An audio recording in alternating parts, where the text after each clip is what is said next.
حضور کی معراج کا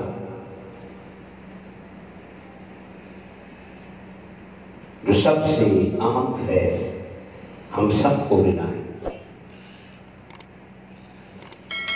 کہ میں نے محفل میں بھی عرض کیا تھا کہ ہم اس نبی کو ماننے والے ہیں کہ جس نے رب کو سر کی آنکھوں سے دیکھا ہے۔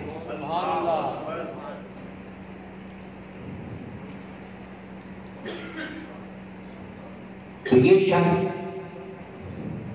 صرف امت مصطفیٰ کو ملا ہے۔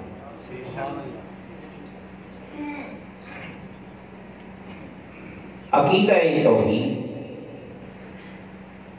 سب نبیوں نے پھیلایا اور لا الہ الا اللہ کا کلمہ ہر صاحب ایمان کو دنیا میں نصیب ہوا، مگر ان کی توحید میں اور مصطفیٰ کی توحید میں فرق یہ تھا کہ ان تمام انبیاء نے توحید کا نعرہ لگایا تو جبریل سے سن کر، جبریل سے، مگر حضور نے توحید کا نعرہ لگایا تو صرف جبریل سے سن کے نہیں بلکہ سر کی آنکھوں سے دیکھ کر لگایا۔ اب دونوں کی تاثیر میں فرق تو ہوگا نا، یہی وجہ ہے کہ جنہوں نے جبریل سے سن کے توحید کا نعرہ لگایا تو ان کی امتوں میں کوئی بلال حبشی پیدا نہ ہوا، فرق تھا نا، تاثیر میں فرق تھا۔ ان کی امتوں میں کوئی ابو بکر پیدا، کوئی سلمان فارسی پیدا اور کوئی کربلا کا حسین پیدا۔ عقیدہ توحید کی خاطر سب کچھ لٹانے والے اور پوری دنیا کے لیے مثال بننے والی یہ شخصیات، یہ نگینے، یہ ہیرے اس نبی کے حصے میں آئے کہ جس نے توحید کا نعرہ رب کو سر کی آنکھوں سے دیکھ کر لگایا۔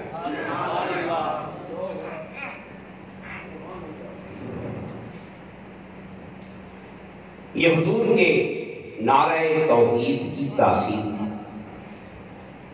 کلمہ سب کا ایک تھا اور پیغام سب کا ایک تھا، مگر تاثیر سب کی ایک نہیں۔ تو ہمارے نبی کو یہ شرف ملا کہ حضور نے رب کو دیکھا، اس لیے امام احمد رضا نے کہا نا کہ وہی ہے اول، وہی ہے آخر، وہی ہے ظاہر، وہی ہے اسی کے جلوے۔ اب یہ جو شعر ہے یہ امام احمد رضا کی قصیدہ معراجیہ کا شعر ہے، 50-60 کے قریب اشعار ہے قصیدہ معراجیہ، تو امام احمد رضا نے لکھا ہے۔ اس قصیدے کو پڑھیں تو میرا دل کہتا ہے، اب یہ دل کی بات ہے، کہ جب حضور معراج پہ تشریف لے گئے تو امام احمد رضا کی روح بھی کہیں ساتھ یہ دل کہتا ہے، کیونکہ اس قصیدہ معراجیہ میں جو کچھ انہوں نے کہا ہے وہ سوچ کے نہیں کہا جا سکتا، وہ خیالوں میں نہیں آ سکتا، یہ وہی بیان کر سکتا ہے جس نے کچھ دیکھا۔ تو پھر میرے ذہن میں آیا کہ جس طرح دنیا کے لیڈر، دنیا کے سربراہ، صدور، وزرائے اعظم جب غیر ملکی دورہ کرتے ہیں، غیر ملکی ان کے ساتھ صحافی ہوتے ہیں، وہ کس لیے ہوتے ہیں؟ رپورٹنگ کے لیے۔ وہ آگے پھر قوم کو، ملک کو بتاتے ہیں کہ یہ فلاں جگہ پہ گئے، فلاں جگہ پہ گئے، یہ دیکھا، یہ کہا، یہ سنا، تو ساری باتیں وہ بتاتے ہیں۔ تو جب کائنات کے سب سے بڑے لیڈر نے سفر کیا ہوا، اور سفر بھی کسی ملک کا نہیں، تمام جہانوں کا، تو پھر کوئی رپورٹنگ کرنے والا نہیں ہوگا، بولے۔ تو پھر کہتا ہے کہ وہاں بھی اللہ نے کچھ پاک روحوں کو ساتھ رکھا ہو کہ دیکھو میں اپنے یاد کو کہاں کہاں لے کے جا رہا ہوں اور کیا کیا دکھا رہا ہوں۔ تو پھر اپنے اپنے وقت میں جب تمہیں زبان ملے گی، وقت ملے گا، دنیا میں آؤ گے نا، تو ان اسرار سے پردہ اٹھا کے چلے گا۔ تو امام احمد رضا نے کہا کہ وہی ہے اول، وہی ہے آخر، وہی ہے باطن، اسی کے جلوے، کیا؟ اسی کے، اس سے مراد اللہ، اور جلوے سے مراد مصطفیٰ، کہ مصطفیٰ خود کچھ نہیں ہے، اسی کا جلوہ ہے، اسی کا جلوہ۔ اب بڑی سیدھی سی بات ہے کہ جو کسی کا جلوہ ہوتا ہے، جو کسی کا جلوہ، اگر وہ اس کا عین نہیں ہوتا نا، تو بھئی غیر بھی نہیں ہوتا ہے، جلوہ جو ہوتا ہے۔ تو وہ اصل ہے، حضور اس کا جلوہ ہے، عکس جلوہ ہے۔ تو کہا کہ اسی کے، اسی سے ملے ہوئے، تو اسی سے اس کی طرف گئے۔ جب کوئی سفر ہوتا ہے، حرکت ہوتی ہے، تو دو مقام ہوتے ہیں نا، ایک مقام ابتدا، ایک مقام انتہا۔ مقام کہ میں فیصلہ آباد سے لاہور چلا، میں لاہور سے کراچی چلا، اس سے سمت کا تعین ہوتا ہے۔ تو امام احمد رضا نے کہا کہ بھی کہاں سے چلے اور کہاں گئے، تو پھر سنو۔ اس سے پہلے مصر میں خود ہی سوال کیا تھا کہ کہاں سے آئے تھے، کدھر گئے، اس سے پچھلے مصر میں خود ہی بات میں جواب دے دیا کہ وہی ہے اول، وہی ہے آخر، وہی ہے باطن، وہی ہے ظاہر، اسی کے جلوے، اسی سے یہ ابتدا ہے، اسی کی طرف گئے تھے۔ ابتدا بھی وہیں سے ہوئی تھی اور انتہا بھی۔ اب یہ بات یاد رکھیں کہ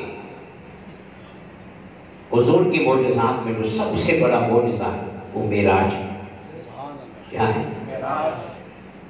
اور قیامت کا کہ علم اس پہ روشنی ڈالتا رہے گا، تحقیق کرتا رہے گا، راز کھلتے رہیں گے۔ اتنا ایک معجزے میں پھر لاکھوں معجزات۔ اب یہ بات یاد رکھیں کہ انسان کی عظمت، ترقی، رفعت اور کمال کی دنیا صرف علم ہے۔ کیا ہے؟ کئی دفعہ میں نے عرض کی کہ فرشتوں کے مقابلے میں بھی آدم کی جو عظمت کو واضح کیا تو اس بنیاد پر، تو انسان کا سارے کا سارا شر یہ کیا ہے؟ بولیے، علم ہے۔ اور یہ جو معجزہ معراج ہے یہ بھی اصل میں سفر علم ہے۔ یہ سفر عبادت نہیں ہے، سفر سجدہ نہیں ہے،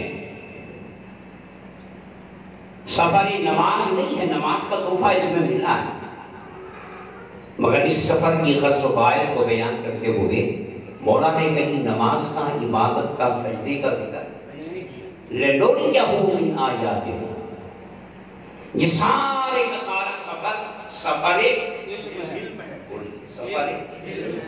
کہ معراج ہے، اور انسان کا عروج صرف علم کی بنیاد پہ ہے۔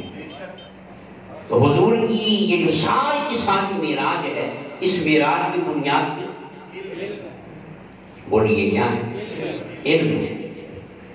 اس لیے میں نے کہا تھا کہ جب سورہ بنی اسرائیل کی پہلی آیت میں حضور کی معراج کا بیان ہے، سبحان الذی اسری بعبدہ لیلا من المسجد الحرام الی المسجد الذی بارکنا حولہ لنریہ من آیاتنا۔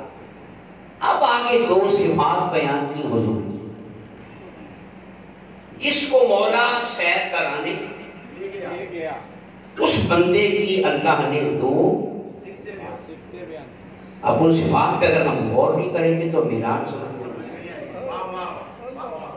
فرمایا انہ هو السمیع البصیر۔ اب دیکھیے حضور معراج پہ جا رہے ہیں تو عام ذہن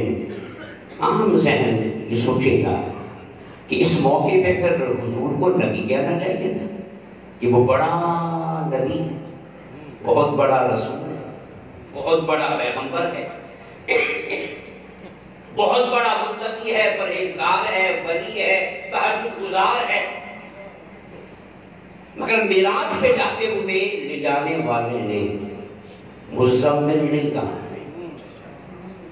مدثر، یاسین، طٰہٰ، نبی، رسول، بے شمار القاب ہیں، ان میں سے کوئی لقب یہاں پہ نہیں دیا۔ جب حضور کی زندگی کا سب سے بڑا معجزہ ہے، سب سے بڑا، اب دو چیزیں دیکھ لیں، معراج حضور کی بھی شان ہے اور لے جانے والے کی بھی شان،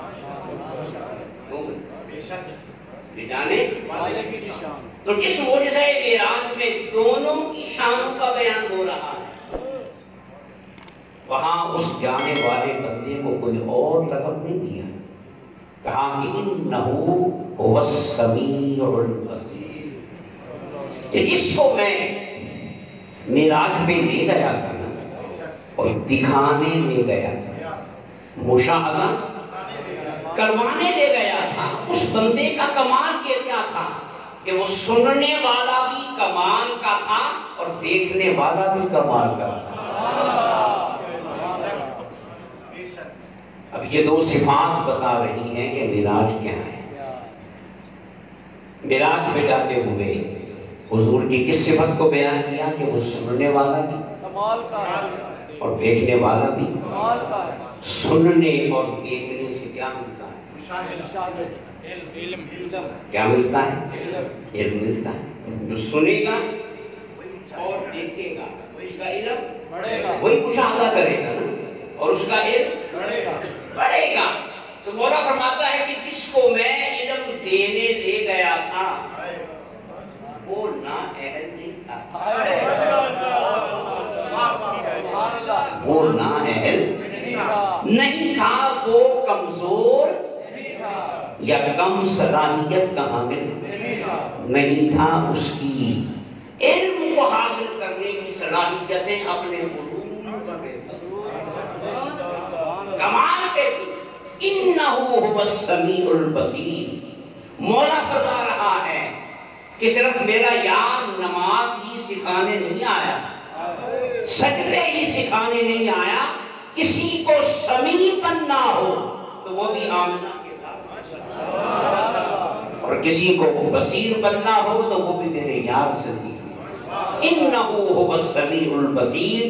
میرا دکھانا کمال کا تھا، اس کا دیکھنا کمال کا تھا، میرا سنانا کمال کا تھا، اس کا سننا کمال کا تھا۔ ما زاغ البصر وما طغى، ایسا دیکھا کہ دیکھتے ہوئے نہ پلک جھپکی، دیکھتے ہوئے نہ پلک جھپکی، نہ آنکھ نے تھکاوٹ محسوس کی۔ اور یہاں پہ جو انہو هو السمیع البصیر. دیکھیے یہ تو اصل جملہ ہے نا، میں تھوڑا سا سمجھا دیتا ہوں، قرآن کو سمجھنا چاہیے. اصل جملہ یوں بنتا تھا کہ انہو سمیع بصیر. اصل جملہ بیسک جملہ یوں بنتا ہے انہو سمیع، کہ بے شک یہ سننے والا ہے، اور مگر جملہ یوں نہیں ہے، جملے میں کچھ اضافہ ہوا، جملے میں کچھ کیوں اضافہ اس لیے ہوا کہ اضافے کے بغیر مصطفیٰ کی شان ظاہر نہیں ہوتی. اور یہ جملہ کسی عام سمیع و بصیر کے لیے تو نہیں تھا نا، آمنہ کے نام کے لیے. انہو سمیع بصیر کہنے کی بجائے انہو ہوا، بیچ میں ہوا لایا گیا، یہ اضافہ ہے. یہ کیا ہے؟ یہ بیسک جملے کا حصہ نہیں ہے یہ. اس کے بعد سمیع بصیر نے کہا السمیع البصیر. سمیع پر بھی الف لام اور بصیر پہ بھی الف لام، اور اس سے پہلے کیا رہا؟ ہوا. اب انہو سمیع بصیر سے بن گیا انہو هو السمیع البصیر. ایک ہوا کا اضافہ اور دونوں لفظوں پہ الف. اب اس کا معنی پتہ کیا بنا؟ جو گرامر کا اصول ہے کہ جب بیچ میں ہوا آ جائے اور خبر پہ الف لام آ جائے، خبر پہ، اس سے جملے میں حسن پیدا ہوتا ہے. جملے میں اس کا اب ترجمہ یوں ہوگا، اگر ہوتا نا انہو سمیع بصیر، اس کا معنی یہ ہوتا کہ بے شک یہ سننے والا بھی ہے اور مگر جملہ کیا بنا؟ انہو هو السمیع البصیر. اب مولا نے کیا کہہ دیا؟ مولا نے کہا بندو میری ساری کائنات میں دیکھنے والا صرف ہے، سننے والا حسر ہو گیا، صفت کو محصور کر دیا اور کہا کہ گویا یہ صفت ہے ہی اسی میں، کسی اور میں ہے ہی نہیں. اور اگر کسی میں ہے نا اسی کا صدقہ ہے. انہو هو السمیع البصیر. سنو میں بھی احد ہوں نا، یہ بھی اپنی حیثیت میں احد ہے. میں بے مثال ہوں، یہ بھی اپنی حیثیت میں بے مثال ہے. اگر دکھانے میں میں یکتا ہوں تو دیکھنے میں یہ یکتا ہے. سیدی مرشدی سیدی مرشدی غلام ہے، غلام ہے، غلام یہ رسول میں جو ہو نہ عشق مصطفیٰ. اب اس کا معنی کیا ہوا؟ سننے والے تو سارے ہیں اور دیکھنے والے بھی. اب اس میں آ جائے گا کمال، کہ جس کمال کا سننے والا یہ ہے اور جس کمال کا دیکھنے والا، اس کمال کا کوئی اور وہ بھی تو دیکھنے والے ہی تھے نا جو بے ہوش ہو گئے. وہ بھی تو انہیں بھی دیکھنے کا بڑا شوق ہے، انہیں بھی دیکھنے کا بڑا شوق تھا، مگر کوئی دیکھنے کی تمنائیں کرتا ہے اور کوئی بستر پہ سو رہا ہوتا ہے، کوئی بستر پہ سو رہا ہوتا ہے. تو جو خود دیکھنا چاہ رہا تھا وہ دیکھ، اور جو بستر پہ سو رہا اس کو ہم نے بلا کے خود دکھا دیا. اس کو ہم نے بلا کے، معنی یہ تھا کہ جب ہم دکھانا چاہیں، جب تو پھر ہم دیکھنے کی صلاحیت بھی پیدا کر دیتے ہیں. جب ہم دکھانا چاہیں تو دیکھنے کی صلاحیت پیدا کر دیتے ہیں. خود دیکھنے والا بے ہوش ہو جاتا ہے اور جس کو ہم دکھانا چاہتے ہیں نا وہ پلک جھپکے بغیر دیکھتا چلا. کس کو دیکھا یہ موسیٰ سے آنکھ والوں کی ہمت، آنکھ والوں کی آمنہ کا لال، آنکھ والوں کی پھر لاکھوں سلام مصطفیٰ جان رحمت پہ، شمع بزم ہدایت پہ. دوستان محترم، میں پہلے بھی عرض کر چکا ہوں کیونکہ حضور کا دور سائنس کا دور تھا. کیا سائنس کا دور ہے. قرآن جو پاکستان کا تو خیر نہیں حافظ ہے نا، یورپ کا جو جدید ترین نظام تعلیم ہے یورپ، اس کی بنیاد اس بات پہ ہے کہ جو کچھ بچے کو کلاس روم میں پڑھایا جائے، یا جو بچے کو کلاس روم میں پڑھایا جائے وہ اسے باہر جا کے دکھایا بھی جائے. یہ آج کا جدید جو نظام تعلیم ہے وہ یہ، تاکہ بچے کا علم صرف کتاب کے صفحے تک محدود نہ رہے، بلکہ جو کچھ اس نے کتاب کے صفحے پہ پڑھا ہے، کلاس روم میں پڑھا ہے، اسے باہر جا کر دکھایا جائے کہ ان کا نظام تعلیم ہے. یہاں تو وہ جہاز بنانے والے کو ایسے ہی پکڑ لیتا ہے، اس کا حوصلہ بڑھانے کے، اسے شاباش دینے کے، اسے پکڑ لیا جاتا ہے. عبدالقدیر خان صاحب ان کے ساتھ بھی یہی ہوگا. لیکن سائنس ترقی نہیں کر رہی، پاکستان بھی خواب ترقی کر رہی. سائنسی ذہن آتا ہے، کوئی بنانے والا آتا ہے تو اس کے حوصلہ افزائی انہیں ہوتی ہے نہیں. ان کا یہ ہے کہ اگر آپ نے کتاب میں درخت پڑھایا ہے تو باہر جا کے بچے کو درخت دکھایا. اگر آپ نے میزائل پڑھایا ہے تو میزائل، جو کچھ آپ نے پڑھا ہے بچہ اسے دیکھے تو تعلیم پوری ہو. اب یہ آج کا یہ دور مصطفیٰ ہے، یہ دور یہ سائنس کا دور ہے. تو پھر مولا نے بھی کہا، مولا نے کہا سونیا تجھے تو میں نے ہر دور میں غالب رکھنا ہے، ہر دور میں غالب رکھنا ہے. تو قرآن کی شکل میں تجھے میں نے جو کچھ پڑھایا آج کی رات چلا، تاکہ جو کچھ پڑھایا ہے میں تجھے سر کی آنکھوں سے اس کا مشاہدہ بھی کروا، تاکہ تیرا علم حق الیقین کے درجے پہ پہنچ جائے. اگر تجھے میں نے عرش پڑھایا ہے تو آج آ کے عرش دیکھ لے، کرسی دیکھ لے، لوح و قلم دیکھ لے. اگر قرآن میں تجھے جنت پڑھائی ہے اپنی آنکھوں سے جنت بھی دیکھ لے، جہنم بھی دیکھ لے، نہر کوثر بھی دیکھ لے، میزان بھی دیکھ لے، حور و قصور بھی دیکھ لے. اور سب کچھ دیکھنے کے بعد جس رب کی بندگی کا ذکر کرنا ہے، سر کی کھلی آنکھوں سے اس رب کے جلوے کا مشاہدہ کرنا، تاکہ تجھے کہیں یہ نہ کہنا پڑے کہ پڑھا تو ہے پر دیکھا نہیں. تیری زبان پر، کیونکہ یہ نقص ہے، یہ کیا ہے، اور تیرے وجود کو تو ہم نے ہر نقص سے پاک رکھا ہے. کہیں تیری زبان پہ یہ نہ آئے کہ میں نے سنا ہے، دیکھا نہیں. نہیں نہیں محبوب، جو جو پڑھا ہے آنکھوں سے اسے دیکھ لے. انہو هو السمیع البصیر، تاکہ میں بھی فخر سے کہہ سکوں کہ کوئی تو ہے نا جو مجھے بھی اور میری ساری کائنات کو دیکھنے والا بھی ہے اور سننے والا بھی ہے.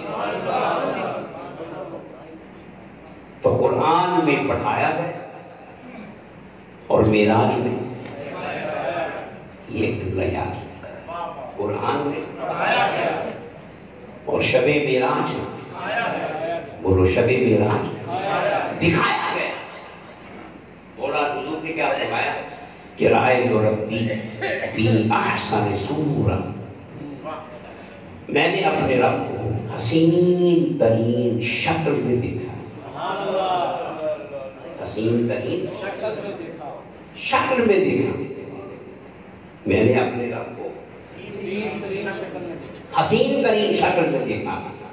یہاں پہ میں ایک بات عرض کر دوں حضرت ابراہیم کے حوالے سے، یہ بڑی بنیادی بات ہے. وَإِذْ قَالَ إِبْرَاهِيمُ رَبِّ أَرِنِي كَيْفَ تُحْيِي الْمَوْتَىٰ. ابراہیم نبیوں کے دادا ہیں، نبیوں کے، اور قیامت تک اسلام اصل میں ملت قیامت تک نام چلے گا. انہوں نے کہا کہ رب ارنی کیف تحیی الموتیٰ، مولا مجھے دکھا مجھے کہ تو مردوں کو زندہ کیسے کرتا ہے، مجھے دکھا کہ تو مردوں کو زندہ کیسے کرتا ہے۔ اب مولا نے یہ صرف واقعہ نہیں سنایا، اصل میں اس میں ہدایت ہے، اس میں ہدایت، اور نبی کے یہ دعا ہمارے لیے نمونہ ہے، اسوہ ہے۔ ابراہیم نے کہا کہ مولا مجھے دکھا کہ تو مردوں کو زندہ کیسے کرتا ہے۔ اچھا تو مولا نے کیا فرمایا، اولم تؤمن، ابراہیم کیا تو ایمان نہیں رکھتا کہ میں مردوں کو زندہ کر سکتا ہوں؟ کیا تجھے اس بات پہ ایمان نہیں ہے کہ میں مردوں کو زندہ کرتا ہوں؟ اولم تؤمن، قال بلا، مولا کیوں نہیں، ایمان رکھتا ہوں کہ زندہ کرنے والا، ولکن لیطمئن قلبی، مگر یہ خواہش میں نے اس لیے کی ہے کہ میرا دل مطمئن ہو جائے۔ اب اس سے آپ نے کیا سمجھا؟ ابراہیم نے کہا کہ مولا مجھے دکھا کہ تو مردوں کو، تو مولا نے کیا کہا، تو ایمان نہیں رکھتا، اور یہ کسی عام مومن سے نہیں کہا جا رہا، اس سے کہا جا رہا ہے چنے ہوئی نسلی۔ تو نبی نے کہا بلا، مولا کیوں نہیں، ایمان رکھتا ہوں، لیکن سوال اس لیے کیا ہے تاکہ دیکھوں تو میرا دل مطمئن ہو جائے۔ تو یہاں سے بات کیا سمجھے کہ کسی شے پہ ایمان رکھنے کے بعد، کسی شے پہ ایمان رکھنے کے بعد، یقین رکھنے کے بعد مشاہدے کی آرزو کرنا یہ غلط نہیں ہے، یہ غلط نہیں، بلکہ مولا ترغیب دے رہا ہے کہ جن حقیقتوں پر ایمان رکھتے ہو نا ان کا مشاہدہ کرنے کی بھی کوشش کرو، جیسے کہ ابراہیم، اسے ایمان تھا کہ میں زندہ کرنے، مگر اس نے کیا تمنا کی کہ میں زندہ ہوتے ہوئے کسی کو دیکھنا تاکہ مجھے کیا ہو جائے، اطمینان۔ یہ بات سمجھ میں آ گئی کہ جس چیز پہ ہمارا ایمان ہے، جس چیز پہ اسے دیکھنے کی خواہش کرنا یہ غلط، یہ ایمان کے منافی بلکہ عین تقاضا ایمان ہے، عین تقاضا ایمان ہے۔ تو معراج میں بھی یہی ہوا نا، جو میں کئی دفعہ عرض کر چکا ہوں، علم الیقین، عین الیقین، حق الیقین۔ سن کے معنی تو یہ علم الیقین ہے، دیکھ کے معنی یہ عین الیقین ہے، اور پرکھ کے معنی تو یہ حق الیقین ہے۔ غار حرا میں جبریل سے سن کے معنی تو یہ علم الیقین تھا، یہ کیا تھا، علم الیقین۔ شب معراج جب سر کی آنکھوں سے دیکھ لیا تو یہ بن گیا عین الیقین، کیا بن گیا، یہ بھی درجہ باقی تھا۔ غار حرا میں مانا علم الیقین، سر کی آنکھوں سے دیکھا، اور پھر حضور کیا فرماتے ہیں کہ مولا نے اپنا دست مبارک اپنی شان کے مطابق میرے یہاں پہ رکھا، دونوں کندھوں کی۔ تو یہاں سے ایک بات اور بھی سمجھ میں آتی ہے، یہ جو جگہ ہے نا یہ نور کی نہیں ہوتی، یہ بشر کی ہوتی ہے۔ کچھ سمجھ آئی بات؟ یہ جسم کا حصہ ہے، دو کندھوں کے درمیان یہ جس میں بشریت کا حصہ ہے، جس میں خاکی کا حصہ ہے، نور میں یہ نہیں ہوتا۔ اس کا معنی کیا ہے کہ حضور کی معراج نوری نہیں تھی، حضور کی معراج حضور اپنے جسم کے ساتھ تشریف لے گئے۔ تو آقا فرماتے ہیں کہ مولا نے اپنا دست مبارک میرے یہاں پہ رکھا تو فوجدت بردہا، میں نے اللہ کے دست مبارک کی ٹھنڈک کو محسوس کر لیا۔ اب کیا ہو گیا، پہلے سنا پھر اور اب محسوس کر لیا، کیا کر لیا، تو کیا بن گیا، اور محسوس کرنے کے بعد پہلے ٹھنڈک محسوس کی، وہ فوری تاثیر تھی۔ پھر اس کے اثرات کیا ہوئے کہ فعلمت ما فی السماوات و ما فی الارض، جب خدا نے میرے یہاں پہ ہاتھ رکھا تو پھر زمین و آسمان میں جو کچھ تھا وہ میرے سینے میں آ گیا، ہر شے کو میں نے دیکھ لیا۔ کہ معراج کا اینڈ تھا تو کس پہ ہوا، علم پر، کس پہ ہوا؟ تو پھر مولا کا کہنا بنتا ہے نا کہ انہو حضور نے، اب جو آپ کی بات میں کرنے لگا ہوں، سر کی آنکھوں سے دیکھا کس کو؟ دیکھا بھی چنگی طرح فی احسن صورہ، حسین ترین شکل، کس میں؟ اب یہ دیکھنا کیا ہوتا ہے جو بات میری سمجھ میں آئی ہے؟ دیکھنا، یا بچے سائنس پڑھتے ہیں، جب آنکھ دیکھتی ہے تو دیکھنے کا معنی یہ ہوتا ہے کہ اس شے کا عکس آنکھ کے پردے پہ پڑتا ہے. ایسے ہے سائنس والے سارے جانتے ہیں. اگر عکس آنکھ کے پردے پہ نہ پڑے تو دیکھنے کا عمل نہیں. بولیں میں آپ کو اس لیے دیکھ رہا ہوں کہ آپ کا عکس میری آنکھ کے پردے پہ بن رہا ہے، اور آپ مجھے اس لیے دیکھ رہے ہیں کہ میرا عکس آپ کی آنکھ کی پڑتا ہے، اور جہاں یہ عکس نہ پڑے وہاں بھی نہیں. بولیے ابھی تو سائنس کہہ رہے ہیں نا. بولیے کہ دیکھنے کا معنی کیا ہوتا ہے کہ اس شے کا عکس آنکھ کے پردے پہ پڑتا ہے. اب معراج کی رات مصطفیٰ نے کس کو دیکھا؟ کس کو دیکھا؟ جلوائے خدا کو دیکھا. تو دیکھا بھی حسین ترین شکل میں. تو دیکھنا کب ہوتا ہے؟ جب عکس یہاں آ جائے. جب عکس یہاں آ جائے کہ مصطفیٰ نے کہا کہ میں نے رب کو دیکھا ہے اور حسین ترین شکل میں دیکھا ہے. تو یارو دیکھنا بنتا ہی اس وقت ہے کہ مولا کے جلوے کا پورا عکس مصطفیٰ کی آنکھ کے پردے پہ پڑ گیا. ورنہ دیکھنا ممکن نہیں.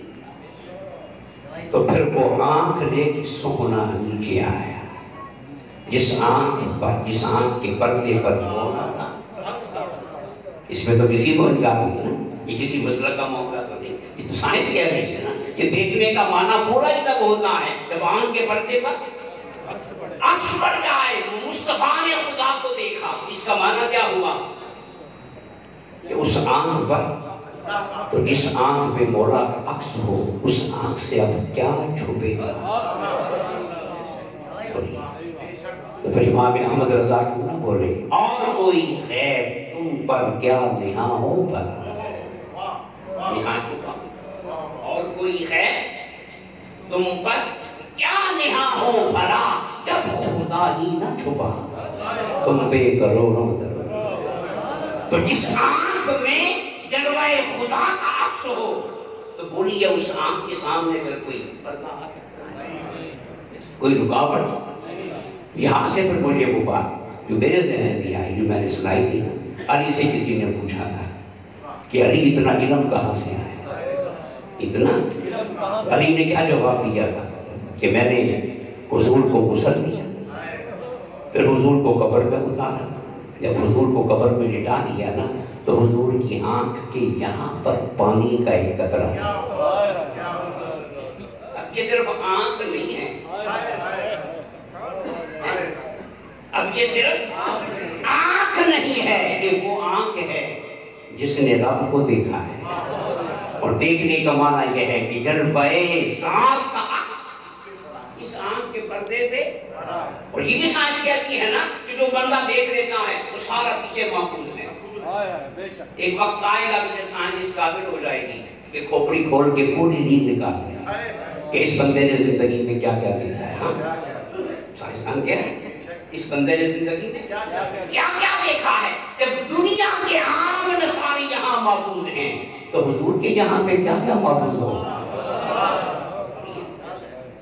اس آنکھ پہ پانی کا ایک علی فرماتے ہیں کہ جب میری نظر اس قطرے پہ پڑی نا تو پھر مجھ سے رہا نہ گیا. میں نے لبوں سے بس جب وہ قطرہ اندر گیا، وہ قطرہ نہیں دیکھنا یہ وہ قطرہ تھا کہاں، وہ قطرہ تھا کہاں پہ. وہ انسان بھی تو ایک قطرے سے ہی بنتا ہے نا. انسان ماں کے پیٹ میں پانی کے ناپاک کپڑے سے ہی بنتا ہے، اور اس کے سفر میں پورا لکھا نہیں ہوتا اس کا قد کتنا ہوگا، اس کا رنگ کیا ہوگا، اس کی صلاحیت کتنی ہوگی، اس میں خوبیاں کیسی ہوگی، اس کے اخلاق کیسے ہوں گے۔ اس عام انسان کے جسم میں، عام انسان کے جسم میں منی کا قطرہ پیدا ہو، اس میں اس انسان کا پورا علم سمو دیا جائے، تو وہ پانی کا قطرہ جو مصطفیٰ کی جہاں میں رکھا ہوگا اس قطرے میں کون سا علم نہیں ہوگا۔ وہ تو اس پاک کی جگہ پہ تھا کہ جس پہ کائنات کی ساری پاکیاں قربان نہ ہو جائیں۔ باری فرماتے ہیں اس قطرے کو میں نے چوسا، تو پھر اب میں کہہ سکتا ہوں کہ دنیا والوں قیامت تک جس چیز کے بارے میں پوچھنا چاہتے ہو پوچھنا تمہارا کام ہے، بتانا میرا کام ہے۔ تو یہ سارا کا سارا جو سفر معراج ہے، یہ سفر بولیے پہلے قدم سے لے کر اللہ پاک کی یہاں پہ ہاتھ رکھنے تک کیا ملتا گیا؟ بولیے علم ہی معراج ہے، انہو هو السمیع العلیم۔ اللہ تعالیٰ ہمیں حضور کی اس معراج کے فیضان سے مستفیض فرمائے۔